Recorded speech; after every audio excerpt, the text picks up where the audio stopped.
Have you ever felt like your brain is just, well, like a browser with about 50 tabs open, all of them kind of clamoring for attention? Oh, absolutely. The constant notifications, the endless to-do lists, that mental chatter about yesterday's mistakes and tomorrow's worries. Yeah. It's a pretty universal struggle these days, isn't it? That Yeah. feeling of, information overload, a mind that just won't quiet down. It really is. And it's more than just noise, isn't it? It's a sort of fundamental restlessness that, well, many of us have just come to accept as normal. Right. But what if that wasn't the only way? What if there was a path to genuinely quiet that mental hum, to find some real stillness and clarity? That's exactly what we want to dig into today. Our mission for this deep dive is to explore a remarkable path to inner quiet. We're using a guide that's both deeply profound and incredibly practical. We're looking at the basic method of meditation by Ajahn Brahmavamso. It's a text that really lays out a clear, step-by-step approach to achieving these truly deep states of mind. And what's really striking, I think, is that the book itself actually says it can be freely copied and distributed. Yeah. Which speaks volumes about its generous spirit, its accessibility. Definitely. So what's the core idea here? What's the foundation? Well, the absolute heart of this method, the foundational principle, is the art of letting go. Okay. The text teaches that meditation, this kind of meditation anyway, isn't about grasping or collecting things, but about releasing, letting go of the complex external world to access a serene internal one. And this process, it promises, leads to a pure and powerful mind and experiences that are described as very wonderful and blissful. So it's not about adding anything to yourself. It's more about unburdening what's already there. That feels kind of counterintuitive to how we usually approach problems or self-improvement. It absolutely does, yeah. The text, it sets the expectation that while there's definitely skillful effort needed at the start, the benefits are just profoundly worth it. And true progress, it argues, comes from directing your energy toward abandoning, letting go, rather than trying to accumulate knowledge or experiences within the meditation. That's a big shift in thinking. It's a fundamental shift, yeah, in how we even conceive of inner work. Okay, so let's unpack this journey then. We're going to explore a 7-stage method, right? Each one builds on the last. Exactly, all aimed at achieving these deep meditative states called jhanas. And it all starts with laying a really crucial foundation. Indeed. The ultimate goal, as the text puts it so beautifully, is the beautiful silence, stillness, and clarity of mind. Lovely. And to even begin that journey, the very first burden we're asked to unload is the baggage of past and future. That hits home immediately. Yeah. I mean, how often do you try to be present and your mind just instantly replays yesterday's argument or jumps ahead to tomorrow's meeting? Constantly. So abandoning the past, that really means letting go of thoughts about work, family, commitments, responsibilities, even like deep childhood memories. It actually encourages becoming, quote, someone who has no history during the meditation time. Wow. Which is a profound point because it suggests that in that state, your past experiences, good, bad, even how long you've been meditating, they just become irrelevant. Everyone starts on this equal footing. And the text has such a vital insight here, warning against dwelling on the past for contemplation, because memory is untrustworthy and distorted. It gives that vivid example of police investigations into traffic accidents, where two completely honest eyewitnesses can give wildly different accounts of the exact same event. Right. Our memory just isn't the reliable recording we think it is. It really makes you question why we cling to those memories so tightly if they're so malleable. Well, yeah, and the text uses a stroke analogy here, describing the mind like a padded cell where past experiences do not bounce back again, but just kind of sink in. And then there's that really arresting image. Do not continue to carry the coffins of dead moments on your head. Oh, wow. That's powerful. It really drives home the sheer weight, the burden of lingering on what's already gone. You can almost feel it. You really can. That image of carrying coffins. Yeah. So, okay, once we've gently tried to set down the past, what about the future? That feels just as sticky sometimes. Releasing the future means letting go of all the anticipations, the fears, the plans, the expectations. The Lord Buddha, as quoted in the text, offers this really poignant truth. Whatever you think it will always be something different. Huh. Yeah, that feels true. The future is just fundamentally uncertain, unknown, and so unpredictable. And our mind's relationship with expectation is so tricky, isn't it? The text shares that compelling story about the man on a 10-day retreat. Oh, yeah. He was in constant pain, wanted to go home every single day, and his teacher kept saying, just one more day, the pain will disappear tomorrow. Right, for 9 days this went on. 9 days, and the pain just got worse.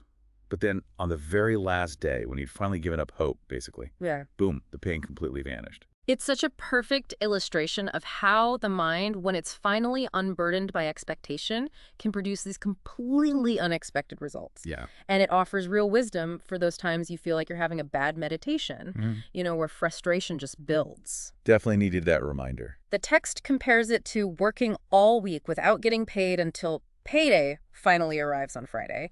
Those hard, frustrating sessions aren't wasted. They're actually where you build up credit and momentum for peace. That's a really helpful reframe. It also gives that practical tip for when you catch yourself asking, how many more minutes during meditation? The text frames this as picking up a heavy burden that is none of your business. Exactly. It's a clear sign you're not really in the present moment. Right. So what's revealed here, really, is that by truly letting go of both past and future, you arrive at what the text calls a beautiful monastic time scale. Yeah. You become aware only of the right now. Just the net. This is described as the reality of now, this magnificent, awesome state where you are truly alive and profoundly mindful.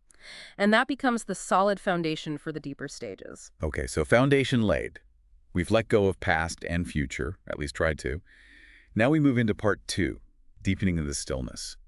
This brings us to stage 2. Silent awareness of the present moment. What's the next layer of letting go here? Right. So moving beyond that sort of external baggage, the next step involves letting go of the inner commentary, the thinking itself. Ah, the voice in the head. Exactly. The text points out that the really high value we place on our thoughts is actually the main hindrance to achieving this deep silence. We're just so conditioned to believe thinking is always productive. The analogy for this stage is so clear. It's like watching a tennis match on TV. Yeah. You can either just focus on the silent visual experience of the match itself, or you can tune into the, often biased commentator. The silent visual is like silent awareness. The commentator, that's your inner speech. And this raises a crucial point. The problem with that inner speech, the text argues it weaves the delusions that cause suffering. Pretty strong language. Yeah. It's depicted as the root of basically all of life's problems, generating anger, attachments, fear, guilt, anxiety, depression. It's the architect of all these mental states. Wow. So, okay, how do we actually quiet that internal commentator?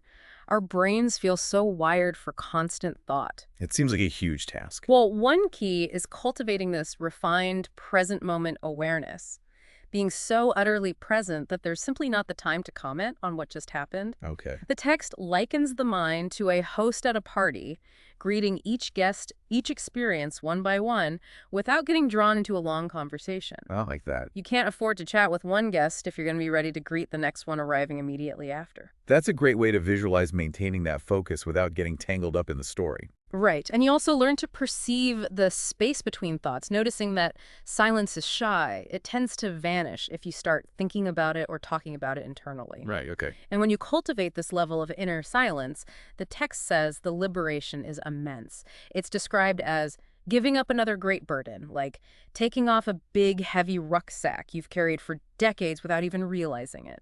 The silence isn't empty. It's actually so much more productive of wisdom and clarity than thinking. Okay, so we've quieted the mental chatter, hopefully. Oh, yeah. What's stage 3 then?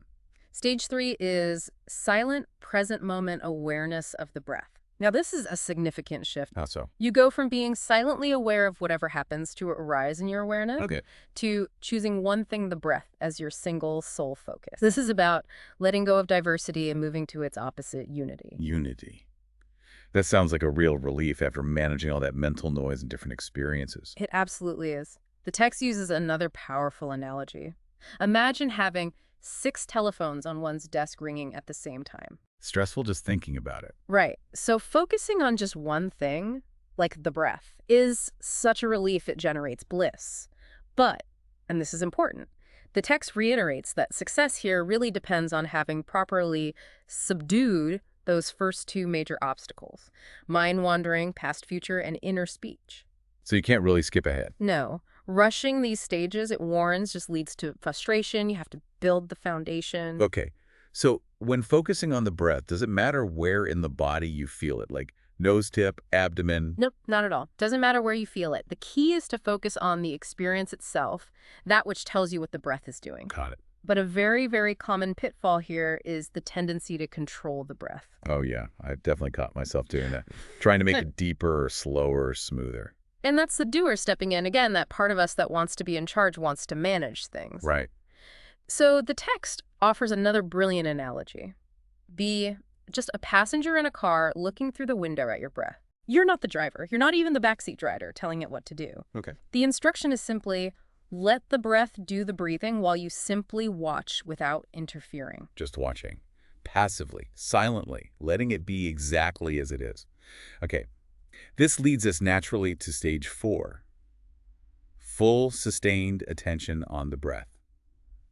How does this deepen the focus even more? So now this stage involves observing every single moment of the breath, from the very, very first sensation of the in-breath, its entire course, the little pause, then the out-breath's beginning, and its whole evolution, all experienced in silence and right here in the present. Wow, that sounds incredibly focused. It is, and the text emphasizes, again, you cannot force this, you can't grip it. It's attained by letting go of everything in the entire universe except for this momentary experience of breath. And here's where it gets really transformative, you mentioned earlier. The doer starts to disappear here. What does that actually mean for, our sense of self? This is a really profound insight in the text. The mind starts doing the work itself, you see. The doer, or the ego, that part of us that feels like the agent, the one in control, it starts to disappear. And this stage, stage 4, is called the springboard of meditation. Because from here, the breath itself will eventually begin to recede, and the mind's focus naturally shifts towards the awesome peace, freedom, and bliss that's found at the very core of the breath experience. Okay. This leads to what the text calls the beautiful breath. It's not just a technical step, it's this qualitative shift where the illusion of a controlling self really starts to loosen its grip. That sounds like a huge leap in consciousness. Now, before we dive deeper into that bliss, the text really hammers home the importance of patience, doesn't it? Over and over. Reminding us each stage has to be well developed before moving on.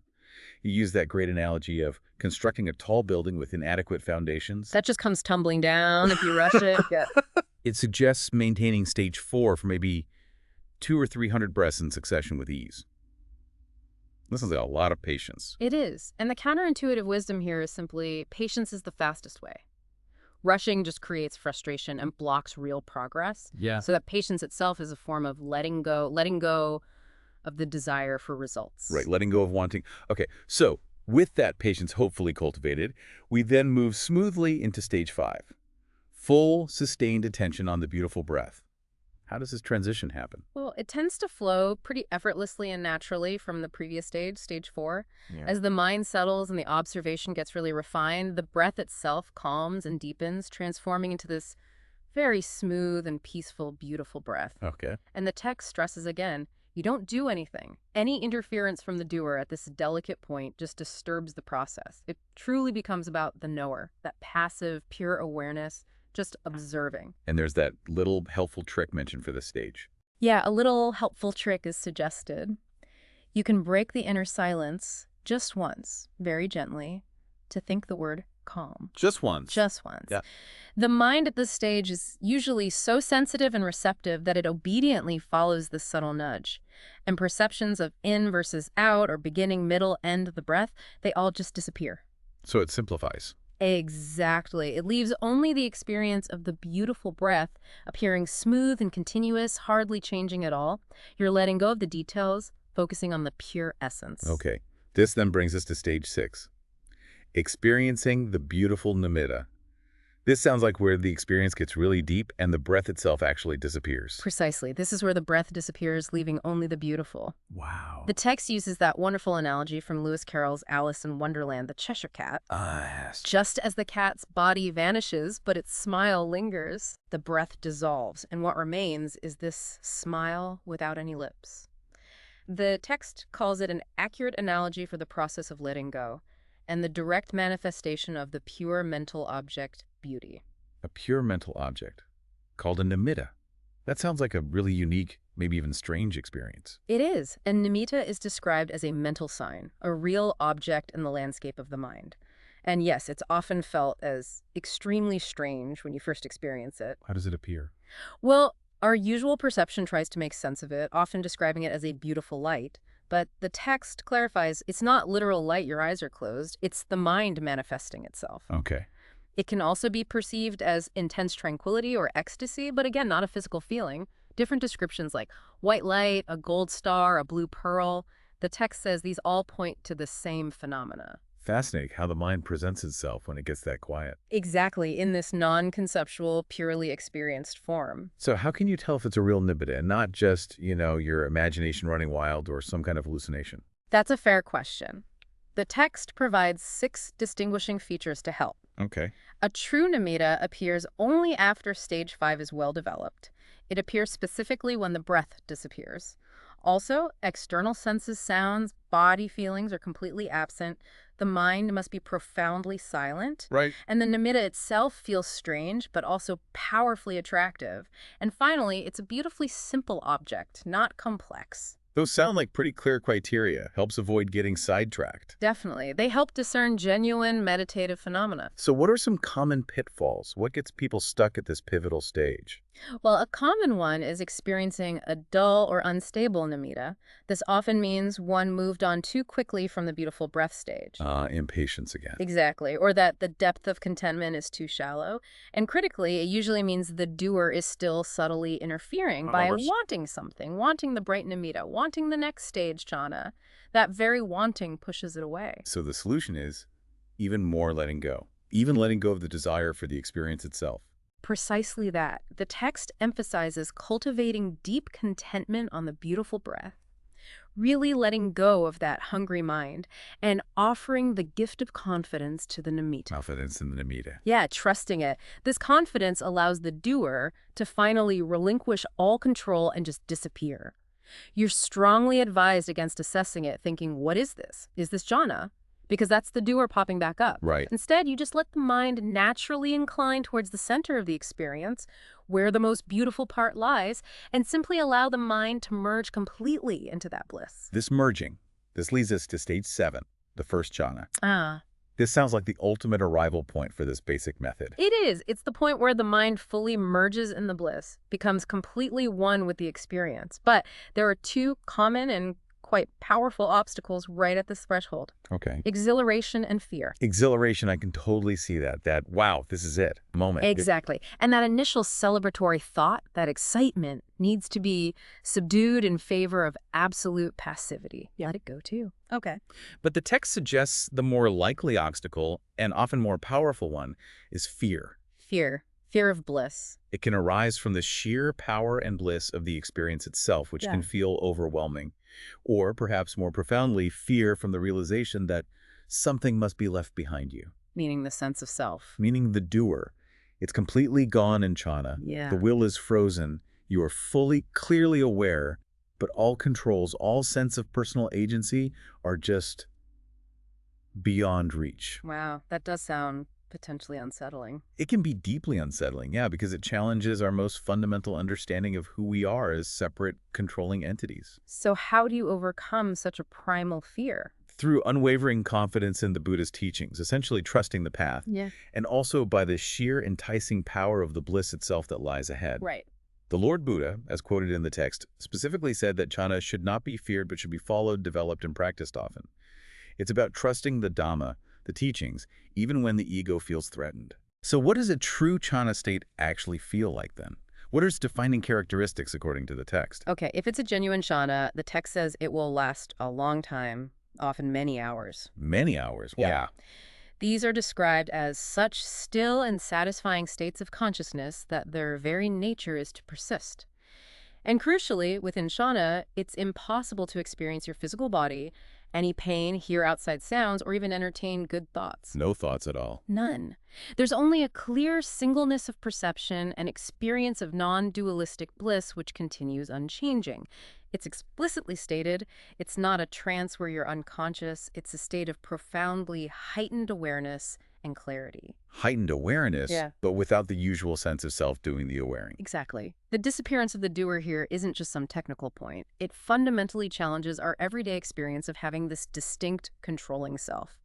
It suggests that maybe our default state of mind, so busy planning and reacting and doing, might actually be obscuring a much deeper, more unified reality. This deep dive has meticulously walked us through the basic method and these 7 stages. But the text does hint there's more beyond this initial framework. Oh, absolutely. It mentions further deeper practices and insights that are beyond the scope of this basic method, clarifying there for another occasion. Okay. It also explains that this entire path is called Havana, often translated as mental development or cultivation, as taught by the Lord Buddha. And it's really crucial to understand it's neither just samatha, which is tranquility or stillness, Right. nor just vipassana, which is insight or wisdom in isolation.